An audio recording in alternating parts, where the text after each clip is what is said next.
I'm your host, Tyler DePerro, and this is the FilmTell podcast, episode 1. Today we'll be interviewing David Hayes about Moonlight Marquee and David Bertolino about the spectacular Spooky World documentary that is premiering today at Fantastic Fest in Texas.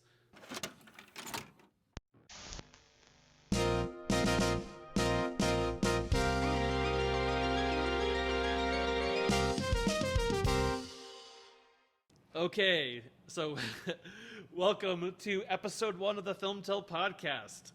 So the beginning of the podcast, typically we're going to start off with a little monologue before the guest interviews that start after this. So I'm releasing this on my birthday on September 23rd, and I thought birthdays are about reflection, looking back at one's life. So I thought we'd start off with counting down from 10 to 1, the domestic box office for movies for September of 1989. So kind of like the top 10 countdown on the radio. We'll start with number 10, Dead Poet Society. Number 9 was Turner and Hooch. Number 8 is Sex, Lies, and Videotape. Number 7 is Lethal Weapon 2. Number 6 is Black Rain.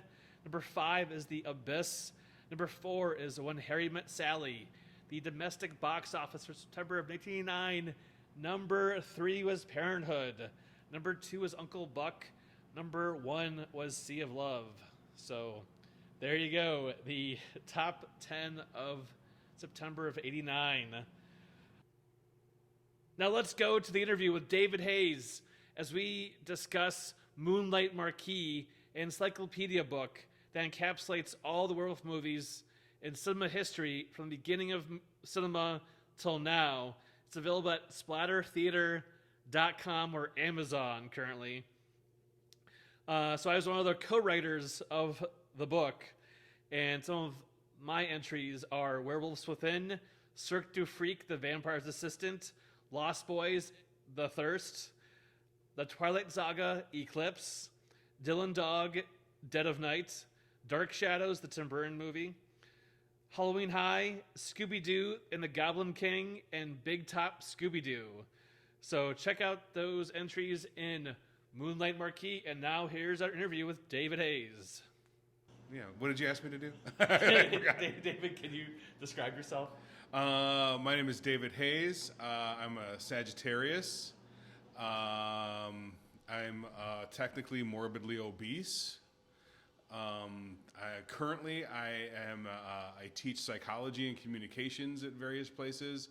I used to be an actor. I'm still a novelist and screenwriter and unabashed genre fan, horror genre historian, exploitation historian, and criticist. I'm gonna use that word. I'm a criticist now. Wow. And we're talking today about Moonlight Marquee. We are. A new werewolf encyclopedia book. It is. It's brand spanking new. Yeah. That you were a contributor on. I was. Yeah. I don't want to bury the lead. But yeah, Moonlight Marquee is a 458-page, full-color, hardcover, wonderful werewolf film encyclopedia, ranging from, ideally every werewolf movie ever made, from 1913 through mid-2023. We probably missed some. I know we missed a couple, but we're going to be doing updates, of course.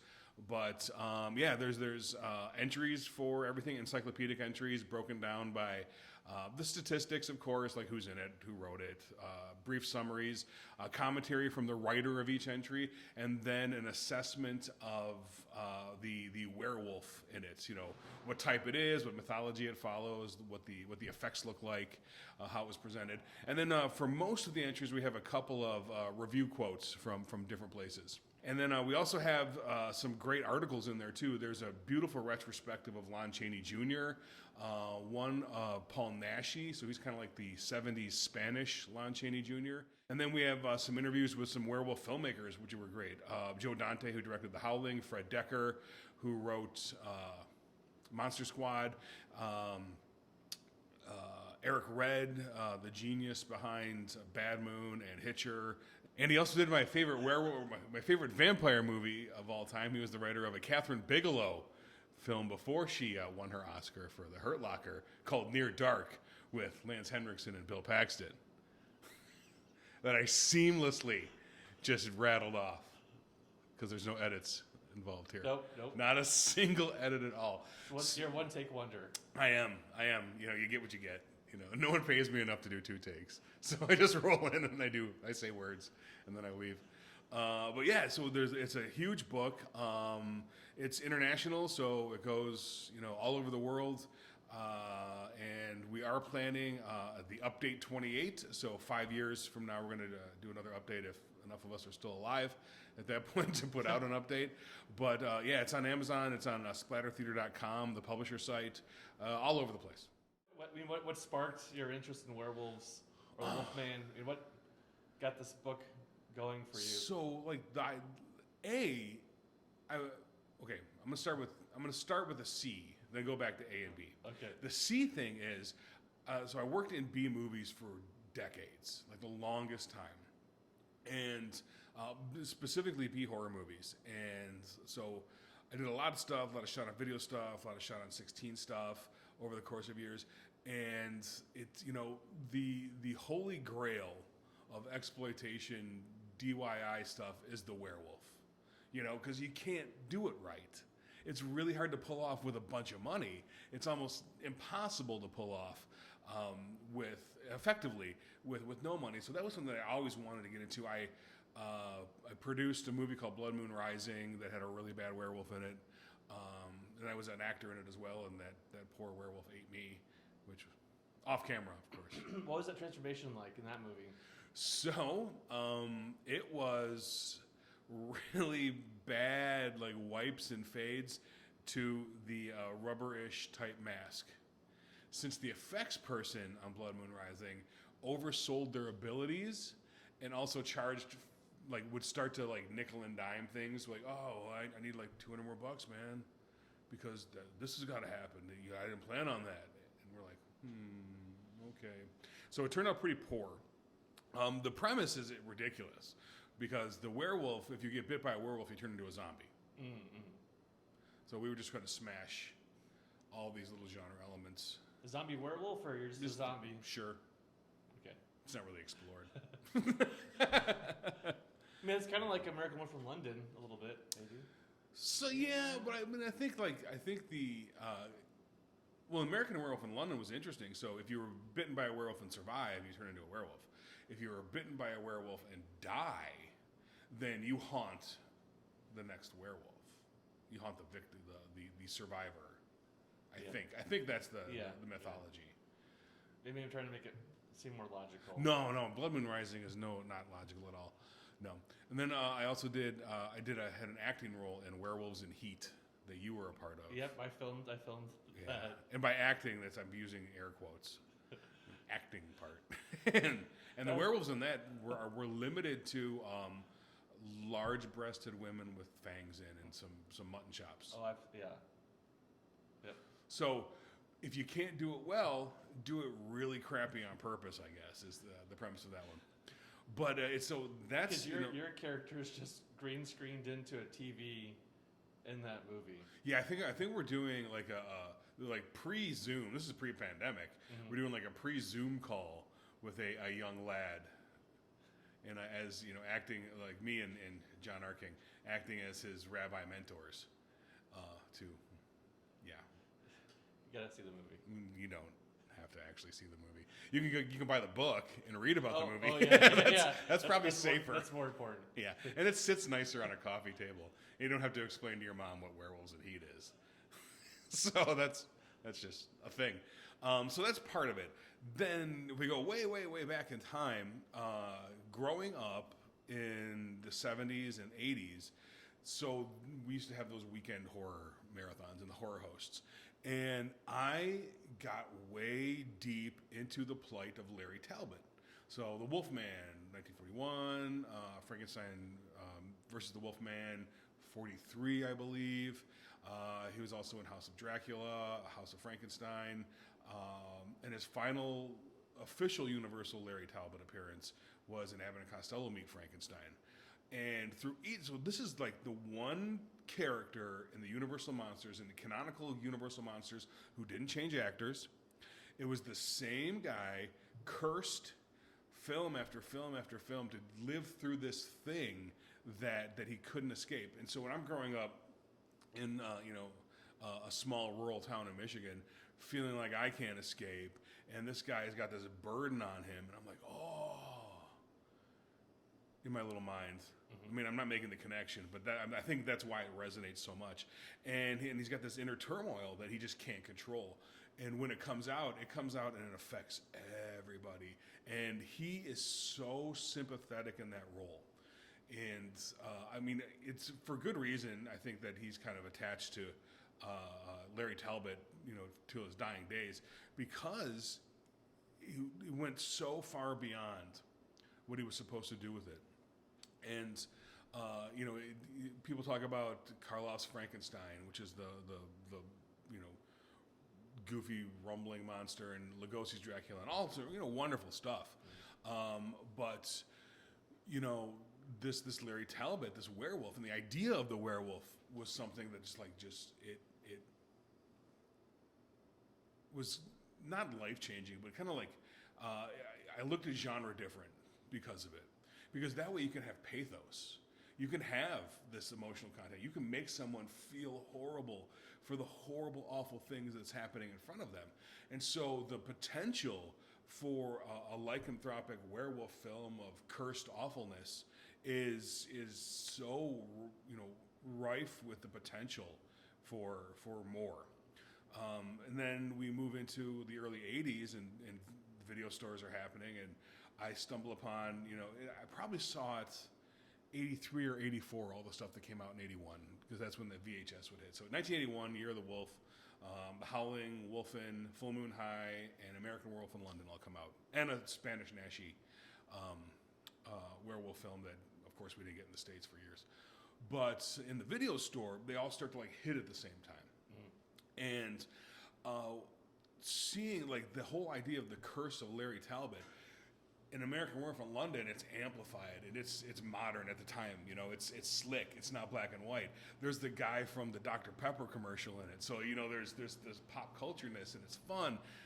John Landis directed, and so it brings this entire curse to new light, and then it's juxtaposed with the idea of the Howling, where now this is not the first time, but probably the first time. It was the first time for me where I could see someone reveling in this curse and leaning into it, not fighting against it like David Naughton and Lon Chaney Jr. did, but just leaning into it and making it part of their identity. And I'm like, oh, so you can take these things that you're burdened with, and you can for lack of a better term, weaponize them like they did, or turn this into something that's a positive. So we see this whole confection of werewolfism start to make more sense with it. Full Moon High was the comedy, of course. I didn't really like it at the time. It's grown on me since. It was done better as Teen Wolf a few years later. But then Wolfen with Albert Finney was another kind of approach. Now, it's less werewolf, more Native American skinwalker thing, but it really looked at the morality of things. So now you've got Larry Talbot and David Naughton, American Werewolf in London, and the Wolfman on one side, burdened with this curse and unable to escape fate and destiny. You've got the Howling, and then later on, Dog Soldiers and other things that are wonderful, coming up and reveling in these concepts and these ideas of it. And then you have the Wolfen, and to a lesser extent, Ginger Snaps and other things like that have this whole undercurrent of a moral code to it. And what are we doing to our environment and our land and the people around us through these different lenses.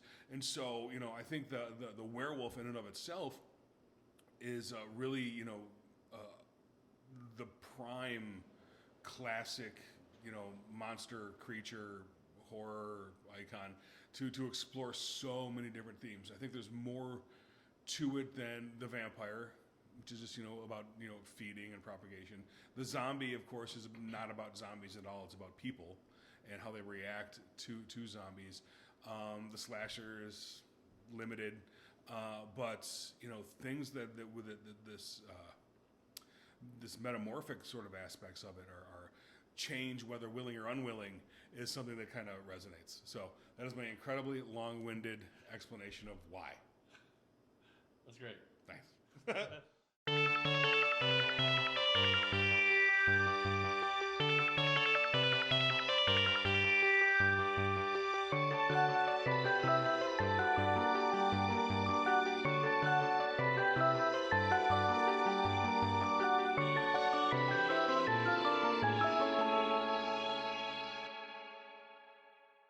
Like, we see tons of werewolf movies are coming out, and by tons I mean maybe 7, 8 a year. Like of varying the levels. 80s you're talking about. I'm talking like now. Oh. Like even like with shot on video, like with varying levels of quality. You're not going to see more than 10 a year, even from real low end shot on video DIY stuff, and because it's still hard, it's still difficult to pull off. So that was another reason why I wanted to do the book, because it's it's achievable. Every vampire film ever, wow, no, I have no desire. And it didn't really resonate with me. I've seen similar things that attempted to do it with zombie movies. Again, zombies, if you can't do it well, you can still do it and still have an impact. The best and worst part about horror films in the genre in and of itself is that it's driven by the genre and not by the content. And horror fans will give everything a shot. They will they will forgive so much. That's why horror is one of the most popular genres. I mean, yeah, superhero movies and horror movies dominate right. the movies. And it was, and prior to superhero movies, it was horror movies. And it just, in superhero movies, that's a whole another bailiwick right there. But until those are only popular now because they could have been they're done well. You couldn't low budget a superhero movie and have it popular. I grew up with the 70s version of Captain America and a 70s version of Spider-Man, and they're god awful. They're terrible. Like, even Reb Brown, who played Captain America 2 times in Captain America and Captain America 2: Death Too Soon, where he fought Christopher Lee, was so popular and so in demand, he took the lead in Howling 2: Your Sister is a Werewolf. So, wow. How the mighty have just stayed along the same line, because they're the same level of production, sadly. So yeah, without money, superhero films are just terrible, morality plays. Yeah. But without money, horror films are still enjoyable and perfect. fun. Yep. Is there any highlights in the book of certain movies you came across that you didn't? Were you surprised about, or some werewolf titles that there was the volume of stuff that came out in the 2010s and 2020s were things that I'm like, wow, okay. But the book includes everything that has a werewolf character in it. Oh, the one I did. Yeah. Lost Boys 3. Mm-hmm. Only 5 seconds at the very end. It counted. I watched that movie a couple of times. Sorry about your luck. And most people are going to be surprised to find out there's a Lost Boys 3, just in general. But so I ran across, there was part of a Godzilla movie where he fought a giant kaiju wolfman, Godzilla versus legendary wolfman. Some footage still exists, so it made the cut, made the entry. If something else not Godzilla didn't finish, I probably wouldn't have included it, but that is such a weird little, factoid thing, and I found some really great imagery from it. So we get some full color shots of legendary wolfman, all 250 feet of them, fighting Godzilla. So that was an interesting one. I'm always interested in finding the weird little things. So like Lon Chaney Jr. put on similar makeup multiple times outside of Universal, especially when he got older. And I found that I didn't even know it existed. There was a Halloween special episode of Route 66, the Martin, I don't know,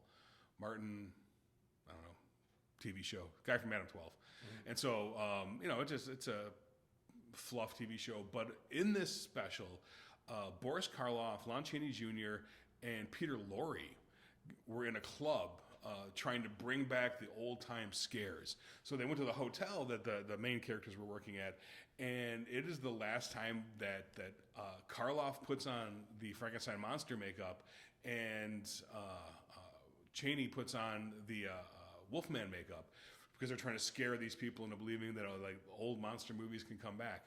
And of course, you know, it's fun and it's light and it's a comedy, but it's really cool to see these guys for the last time do this. And this is from 1966. No, Route 66. Yeah, I think it was 1966. And so the episode's name is Owlet's Leg and Lizard's Leg and Owlet's Roost. So very interesting. And also, it was kind of cool because it was the only time on camera that Chaney put on his dad's Phantom of the Opera makeup, which was, London After Midnight. No, Phantom of the Opera, sorry. The Phantom of the Opera makeup. And in an opening segment, I'm like, oh, it's like a little bit of like universal monster history that just gets overlooked. Gosh, what else? There's so many others. We took like a pretty liberal stance with what constituted a werewolf. So like that TV movie Kiss Meets the Phantom of the Park, where he fought the robotic, wolf men. Sure, counts. We're just trying to be as comprehensive as possible because I think as a resource it's a lot of fun. I again grew up on like the Leonard Maltin books and the Psychotronic books and just like pre-internet. And yes, can you find all the information in this book on the internet? Of course you can. Can you find it all collated in one place with an index? Of course you can't. It doesn't exist like that. So that was another fun reason to put it together. And then and another thing was just finding out like some of the larger names that may have fallen from grace that were in werewolf movies. Like Lindsay Lohan did one 3 years ago. Oh, I didn't know that. Yeah. Lindsay Lohan's werewolf movie. Okay. Who knew? No one. But now, now it's documented. Hopefully she can get some stuff. And I got to meet some very cool people too. Some of the DIY guys and some effects people that are out there doing some wonderful things, totally for the love of the game.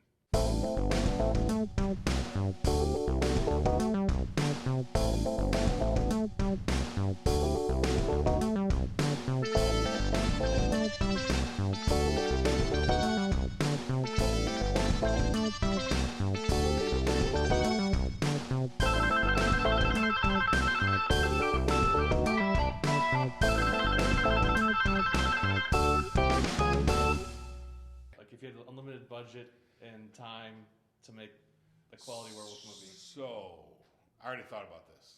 I already got an idea. Lindsay Lohan's in it. No. Well, she may be. If that gets the budget, sure. Lindsay Lohan can star. So I love like heavy metal 80s movies, 80s horror movies, where like the music brings Satan back or whatever. The Trick or Treat, not what the backwards are, but Trick or Treat, Black Roses, things like that. We know I love werewolf movies, and I also love those 80s Stephen King-esque coming-of-age things. So like Stand By Me. So I wanted to take the heavy metal horror movie, the werewolf movie, and a Stand By Me, and I want to smash them all together. And in this movie, there is a kid kind of like, Will Wheaton from Stand By Me, and a kid kind of like Corey Feldman from Stand By Me. And both the sets of parents, well, there's only one single dad for other side of the tracks kid, because you got to have the two tracks, the two sides of the tracks. But they both find a fascination for this band called Odin. And they get banned from going to see Odin. Much like me, I was banned from going to see Poison with a friend, track-wise, and we weren't allowed to go see Poison back in the day, and then absconded, took off, and went to go see Poison at the the Palace, one of the first shows at the Palace. And it's in Michigan, for anyone that cares. All right, screech it back. They decided to forget their parents, abused kid, and kid that's with, mom and dad went away for the weekend, so he's going to abscond out and go there. He also has a crazy uncle that factors in later.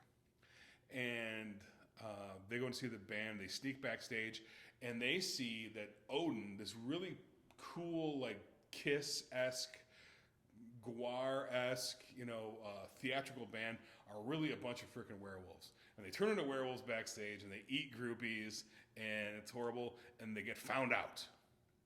And they're trying to escape across the tracks kid, doesn't escape, and then other kid runs off terrified. Across the tracks kid, they can smell like how much he wants like to get out of his life on him, so they offer him a place in their pack because they always need guitar techs and things, to fill their ranks. But in order to do that, they turn him into a werewolf, and they say you got to go kill your friend. That's how you get in. You got to make sure no one ever hears about this. And the kid that escaped, of course, he's a horror movie fan. We always have to have the weird horror movie fan. He knows exactly what to do because he saw what werewolves are. Parents are gone. He calls his uncle to help because his uncle introduced him to horror movies, and he's the only one that's going to believe him because it's Tropeville, and that's just how it's going to work. Dude comes in with his werewolfism. He tries to kill his buddy, but good kid ends up killing his friend and stopping it. That causes the entire band to descend on this town, 30 Days a Night style, and just go nuts in vengeance. They end up being defeated or not. I don't know yet. But that's it. Maybe they don't. They get to tour on and they never get caught. They never get caught, and they just keep. Why not? Keeping people on. And then we can have an Odin 2 tribute band. and then when you're writing something, when you're writing a script, how do you go about what's that process like? Are you outlining? Are you how much prep work is there? Because when I've heard some people talk about they just start writing, and I always feel like that's BS. That is total crap. It is no one just my characters tell me what to do. You're an idiot. You'd like to say that because someone said that in an interview once that you read. No. And if you do that, it's going to suck. It's just going to suck because this is an industry based on how someone feels when it's over. If someone is confused or they hated it because they didn't understand what was going on or it didn't make sense or there's big holes in it when it's over, it doesn't matter how awesome the first 10 minutes was. It's the over. It's like Sopranos. I love the ending of The Sopranos. Most people hated the ending of The Sopranos. But that's all they talk about. Not the 10 years of awesome storytelling that led up to it. That's what they talk about. So yeah, I'm an outliner. I outline, even if it's rudimentary, even if I'm doing just an emotional beat sheet or a scene by scene beat sheet for a script, or I'll do a chapter by chapter, synopsis breakdown. Even in nonfiction, if I'm doing a book on film history, I'm going to break it down how the book is going to go and what's going to be contained within each aspect of it. I'm not going to wing it. And for as far as narrative fiction, you have to know how it's going to end because you can't build to something that doesn't exist. We get into the Deus Ex Machinas and the giant denouement. At the end of something, suddenly Tyler develops telekinesis and gets out of it. It's ridiculous. Yeah. And you trap yourself if you don't think yourself through that way. So I have to build to a thing. I want to build to a climax. I want things to make sense on the way to it. And so that's generally how I do it. I'll have a beginning. Things begin in any number of ways. Maybe a cool character, maybe a cool scene. Maybe no one's done anything in that genre before. Rotten Tail started out like that. We need an Easter horror movie. Yeah, we do. I wonder what it should be like. And then 90% of the time I rip off Alan Moore's Run on Swamp Thing and just do a story like that. But I knew how it was going to end. Yeah. I knew exactly how it was going to end because I want to set up for a sequel too, of course. If it does well, I would like to, get involved with the aspect of the sequel things. So, that was a big portion of it. But yeah, I outline everything, whether it's a short piece of fiction or a novel or anything. Sometimes I'll even structure out an email before I send it because, I got to know where I'm going. It's got to build. And I have to leave whatever the reader or viewer or whatever they are with the impression that I intend. Because that's kind of the definition of successful art, right? If the artist's intention and the viewer / audience member / reader's takeaway are the same, success. When they differ, I mean, it could still be successful, a different kind of success, like, Tommy Wiseau in The Room convincing the world that it was really a comedy all along. Like, what? No, we actually saw it, but that's okay. Yeah, I mean, I think mainstream commercial movies, you have to make sure that people understand the story you're trying to tell. It's not a painting. It's not. But it could be, though. It could be. That's the sad part, because you're doing a mainstream. We talk about superhero movies. You have a superhero. There's a superhero formula. There is.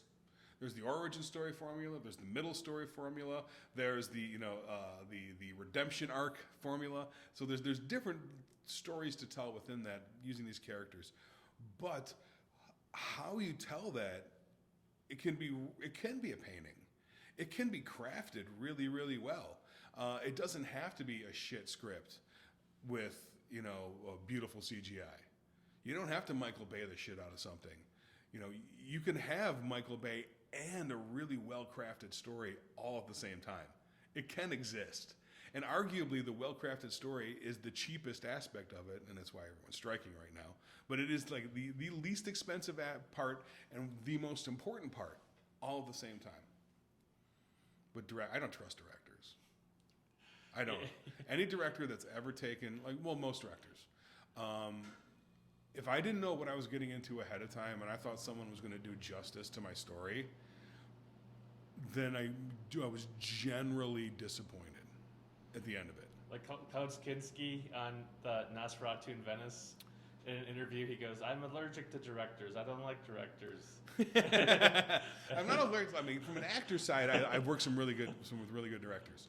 From a writer's side, recently, I just had a novella of mine turn into a short. Keeping Molly is in the Zombie Chronicles Infection Zone from Joe Sherlock. But I know walking into Joe Sherlock products exactly what I'm going to get. And I knew exactly what was going to happen to it. And I knew that there was going to be a lot of money. And I knew it was mostly going to be his friends. And I knew the locations were going to be rough. But I didn't care because I was having fun with it. That's something like yes, if I wanted my story told exactly the way that I want my story told, then that wouldn't have worked. But I knew what I was getting into. Other times, and I'll refrain from mentioning which movies they were, but other times some of these directors just decide that they know how to tell a story well, and sometimes they don't. It's hard, I mean, I've directed a couple of things. I'm not a fan of directing personally. I don't have the patience for it. I also don't have the anger for it because I think you have to be angry a great deal of the time. Why is that? I don't know. I see it all the time. Just pissed off directors not getting the things they want, and it's all about control, right? They want control. Sure, they want to control everything. And the beauty of stuff is you can't have any control. That's why I think comics are probably the perfect medium. Because, I don't need a budget to blow up Jupiter. I can do it if I want. And if you're a writer in the indie comics world, then you're generally paying the artists. So you're kind of directing, but you're also scripting as well. Writer-directors, I think, are the best. I think some of the most wonderful product that's come out has been writer-directors directly translating from their head to a thing. I also see with some directors that it's absolutely wonderful where that second set of eyes has done something completely different. I mean, we talked about Kubrick for a minute, like Kubrick's Shining. Stephen King, not a fan. Rest of the world, kind of a fan, and it's just a different interpretation of it. So I think that if I boil it down, the things that bug me most about directors who don't get the theme. Because, I start everything with the theme. If you read something from me and it's the grossest, most disgusting, lurid, exploitive, genre piece on the planet, there's still a theme in there. I start with a metaphor. I have something to say, regardless if anyone wants to hear it or not, but I've got something to say. And, that's just, how it works. I think, like, for example, Cherub is a novella I did, and it's probably the most disgusting thing that I've ever done. I know it is. And it ranks up there with some splatterpunk guys. And they've told me, like, Ed Lee loved it, and he's out there. And but the theme behind it, the story is about how we treat the mentally ill, which is something that as a psychologist, something that I'm really passionate about. So when directors can't deliver the message, that bugs me, because you can wrap a message in anything.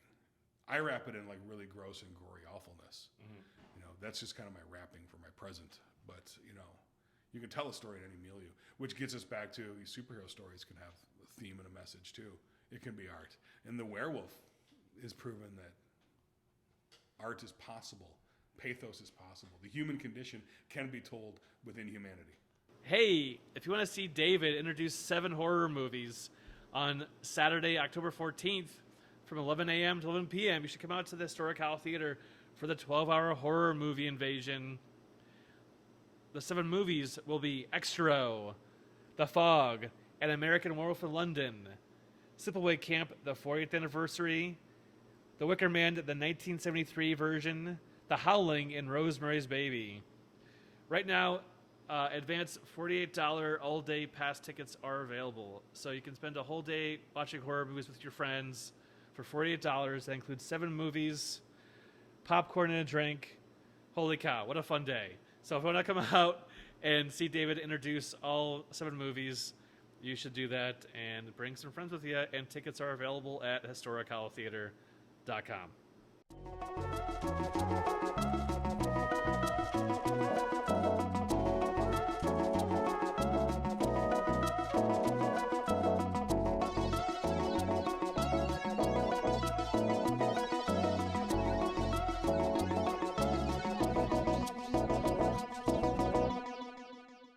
So can you give 3 movie suggestions? I'm going to give 3 movie suggestions that you can find in Moonlight Marquee, the werewolf film encyclopedia. I'm going to go with 1941, The Wolfman, 1981, The Howling, and for my third, I forgot what year, but Dog Soldiers, which is a wonderful werewolf film. It's like 2000. 2002, 2003, something like that. So yeah, those are my 3. I can pick 3 non-werewolf movies. No, those are perfect. Okay, awesome. And then 3 song suggestions. Okay. Well, last time, there wasn't last time. So hold on. This is the first time. This is the first time this has ever happened.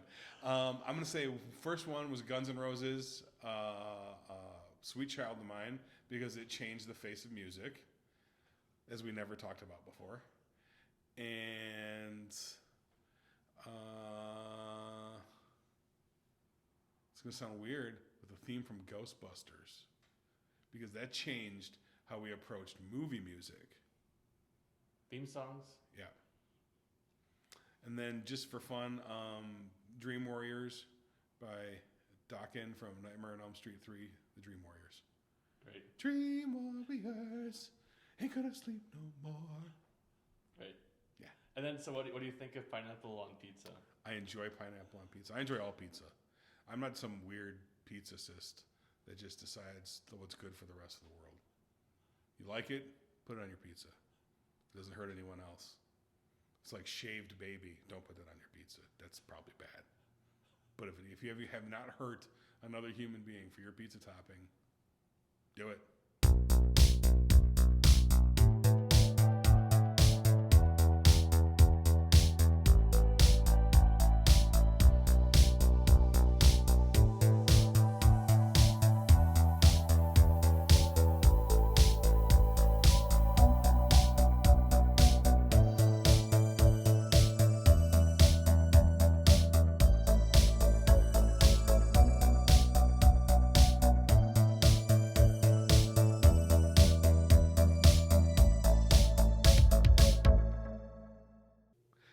Okay, now let's go to David Bertolino's interview discussing Spooktacular, the Spooky World documentary that's premiering today at Fantastic Fest.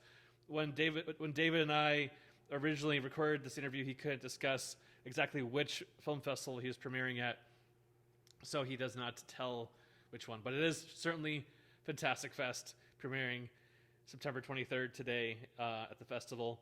But I originally met David in LA when I lived there. He was my next door neighbor, and he was at the time, about 10 years ago, writing and producing and putting on a musical adaptation of the adult film Deep Throat. So that's how I met David originally, and he's an interesting guy, and check out his interview right now. I mean, just in a nutshell, in 1991, I bought a farm, a dairy farm, in the Boston area, and had an idea to do this hayride every October in my backyard. And it was a 5.5 acre site. And so, aiming high, but I didn't know that then, I called Tom Savini, and I heard a lot about him. So Tommy and I connected. In a nutshell, just to give you the elevator pitch of it, Tom came out, loved the property, worked all summer, helped us create this elaborate hayride. And we expected to, have maybe 300 or 400 guests a night. And we figured that would let us break even.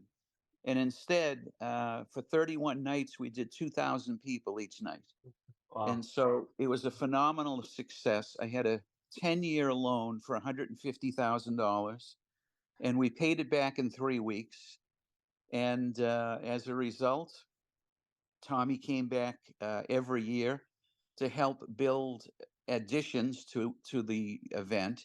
What was his aspect? Was he building like the props, the haunted houses? What was Well, he? and initially it was just called Spooky Hayrides in the first year. So we were building these 22 stage sets along a hayride trail, populated by a couple of hundred actors.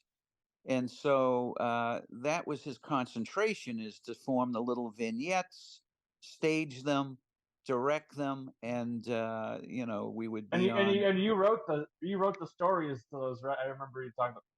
You Yeah. wrote the Oh, little... yeah. We actually, would meet on Mondays to go over what just happened in the previous week, and we would look at various newspapers. That we'd get the headlines of newspapers, and so we would bring out, some political issues that were on the front page, local stories that were on the front page. And so it was, kind of topical. It was like watching, a monologue of those late night shows, because you get a lot of political humor tied in. Mm-hmm, mm-hmm. And we were making magic, and we didn't know. But we had a sense of it by year 2, because we added on our first haunted house, which was the Tom Savini haunted house. And each year we added on more attractions. In fact, at one point we had 6 haunted houses. We had a museum that was populated by original props and displays from, first run horror movies that Tommy was friends with, these producers and directors. So we got all this stuff donated. It was wonderful. And it worked out nicely. And now here we are, 11 years after the opening. I sold it to the New England Patriots football team. And since then, it's been Wow. resold, and it's still operating. It's actually moved to a location in New Hampshire, and they're doing quite well. And so, Spooky World continues on. It's called Nightmare New England Spooky World. But, my reign was the first 11 years, and I sold it and moved on and moved to California. Mm-hmm. And now we moved the clock up to 3 years ago. And a knock at the door is Quinn Monahan, who is a recognized director out in this area, who's been in the biz a long time and has a real natural sense for what, people want for horror, as well as, he's got a theater background as well. So he was, asking me for a few years to consider making a documentary. And I wasn't interested in having my life, under a microscope again. I like the solace of, retiring out here. But finally, Cindy, my wife and I were watching Seth Meyers' late night show, and the guest was John Krasinski. And that show changed my whole, thought process. Uh, Seth asked Krasinski, fellow New Englander, do you have any fond memories of growing up in the Boston area? And he said, yeah. He says, my best memories were made at Spooky World Theme Park in Berlin, Massachusetts. I was floored. And it went on for about 5 minutes, that segment. Then they came back after break and he talked about stories that happened to him over the years at Spooky World. The next day I called Quinn and I said, okay, I'm in. This sounds like people are still interested in this. And, and here we are now. The documentary is having color enhancement, sound enhancement, but it's pretty completed. And now we're coming into 4 huge film festivals that have reached out to us and want us as Awesome. best Great. documentary. So I'm blown away. Now, I can't talk about which festivals they are, but they are huge. And they're starting in the end of September. Okay. And they're domestic. There's 3 in the United States, and there's 1 overseas in Europe. And again, I can't talk about it because we are mustering all of our celebrities, including Alice Cooper, Linda Blair, Kane Hodder. Who else is coming? Dan Roebuck, Insane Clown Posse, Alice Cooper. I think I mentioned that. Yeah. All of these people are going to be making appearances at our various premieres at these film festivals, but we have to wait until the film festival announces first, which will be any day now, I'm being told. So stay tuned. That's And awesome. the name of the movie is Spooktacular. And it covers kind of my background in the Halloween industry, making products, making displays, making props for haunted attractions throughout the country, and then finally saying, hey, I can do this myself, and creating this huge event that's still popular to this day. Yeah, what is it about haunted houses and on Halloween that attract? I mean, what did you find with your audience that attracted them to Spooky World? What made your space a unique one for other haunted houses? Well, I'd like to take all the credit, but you've got a good camera on me. You're looking at an idiot. I had no idea what people wanted. I mean, I had no creative bones, but I helped develop the skill set of recognizing what people enjoy watching. But the creativity part was truly Tom Savini and a number of our artists in house that created this over the course of 11 years. I mean, this thing was iconic. And, with lack of funds, we got even more creative in the first couple of years. And, I mean, you go to these huge Halloween theme parks these days, you wait in line for an hour or 2. Well, all of our events were 5 and 10-minute haunted house attractions. And so you can get more people through with wider aisleways. And we used a huge amount of robotics. We partnered with a group who, in addition, of putting 20 or 30 actors in each haunted attraction, we also had 10 or 15 robotics in each attraction, as well as platform elevated stages. So while you're in each line at each haunted attraction, you actually got to see a show, a little vignette going on. So yes, we did have the lines. They're not the killer size lines that you see at Universal and Knott's, because our throughput was gauged much higher and wider. And in addition, the time that you did spend, you were thoroughly entertained by, the roving street performers, but in addition, the platformed elevated stage sets that were happening. And it was just a very special time. And we actually, thanks to Tom's efforts, he reached out to the horror community, which got us every horror celebrity. So you can go to Spooky World, and weekly we would change the celebrities. So, you can walk through the, Freddy Krueger style haunted attraction. And at the end, there's Robert Englund taking a picture with you. And then we had the Elvira haunted house, and there was Elvira. And we had a Pinhead haunted attraction, and there's Doug Bradley. And so, all of these people came together, and it was, quite a special time in Halloween theme park history. We were the first, literally the first and at the time, the only haunted theme park in America. And it all goes back to those, humble beginnings in the Boston area called Spooky World. It's so great that you're able to finally document these stories, because these are too good not to record some of these insights. Oh, I got to say, it's all in the documentary. Yeah. But I'm glad that you finally realized to make the documentary about Spooky World. I kind of avoided it. Yeah, for a few years, I just kind of thought, I'm done with this. I move on. I never realized. In fact, even just recently, David Markland, local entrepreneur, runs a huge event called Midsummer Scream, and he invited me to his event, and it was like thousands and thousands of people, and he gave me a booth, a table, and I said, geez, who's going to want to see, he asked me to make a mini poster. I says, you think, there's going to be any interest? He says, oh, trust me. He says, Spooky World is very popular. Everyone knows that you folks were the first out, and it's well known, not just locally in New England, but all over the country.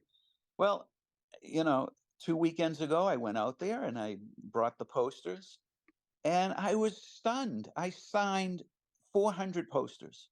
I mean, we made 500. I thought I was going to have enough because I have 4 film festivals coming up next month. And I thought, oh, they can't be named.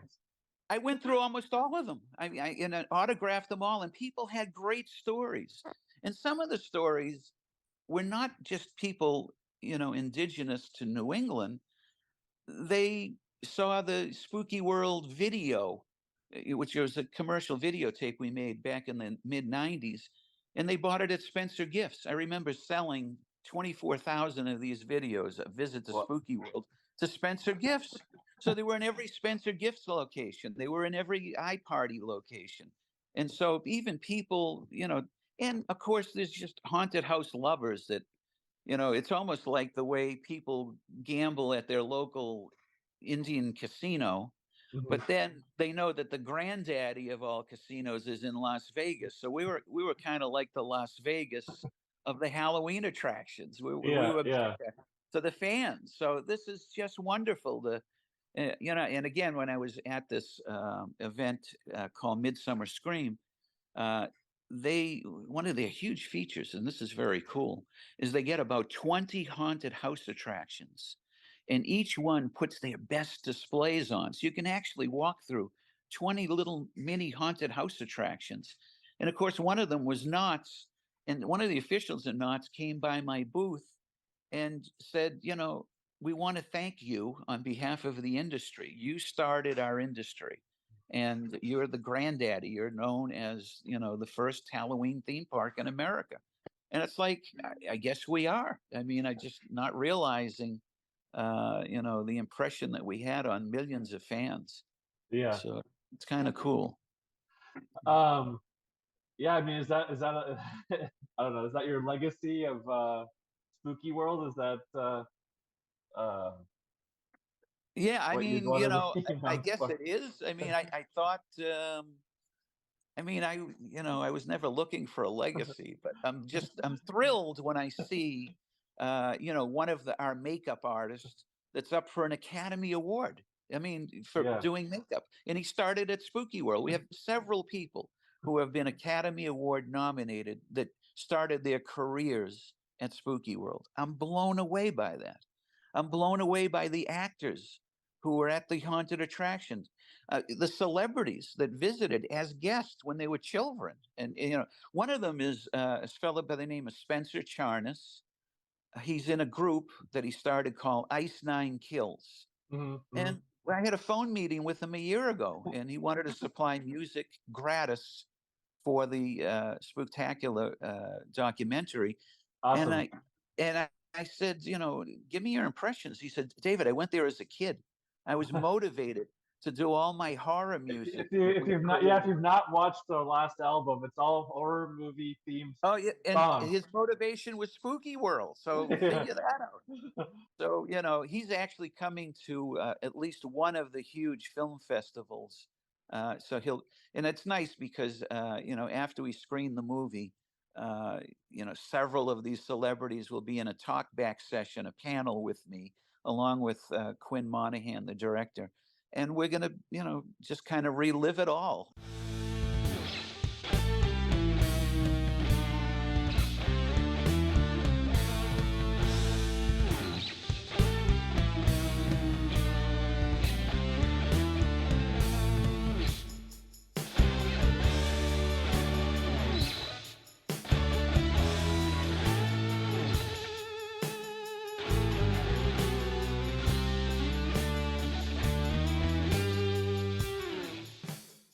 So our musician this week is Techmaster, Tekmaztr. You can find him on SoundCloud. And let's go to my interview with Techmaster, introing his song for this episode. Hello, my name's Techmaster, or Garrett, if you know me otherwise. And I make music, and I DJ, and teach music, and all that good stuff. Where can people find your music? People can find my music on Spotify. Just look up Techmaster, Tekmazter. I also have some stuff on SoundCloud as well.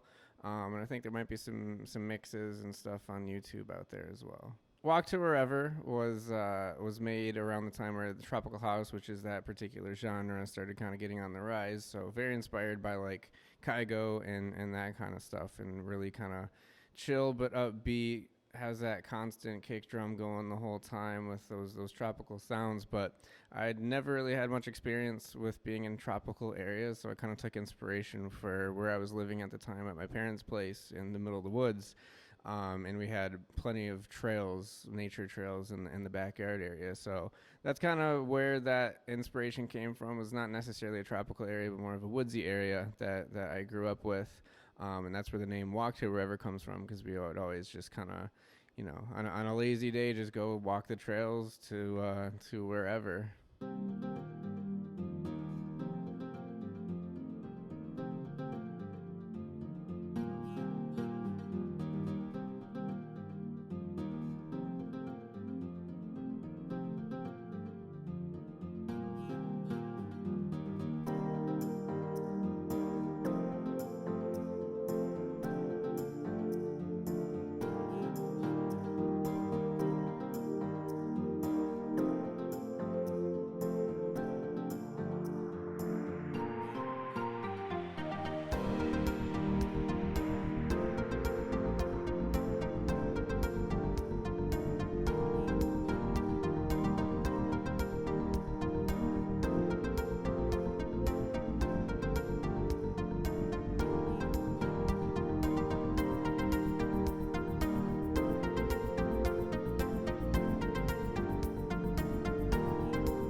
So it's sad the episode is coming to a close, and I'm going to leave you with this final moment with Liza Minnelli. Sweetheart, could you come in here for a second and help me with this Roku remote? I can't seem to change the input on the television, and I'd really like to watch Yellow Jackets. Episode 1 of the FilmTell podcast was hosted by and edited by Tyler DePerro. Music done by Jim Miles. Additional tracks were done by Wow Bob Wow. The impersonation of Liza Minnelli was done by Ford Fanter. This has been a FilmTell production.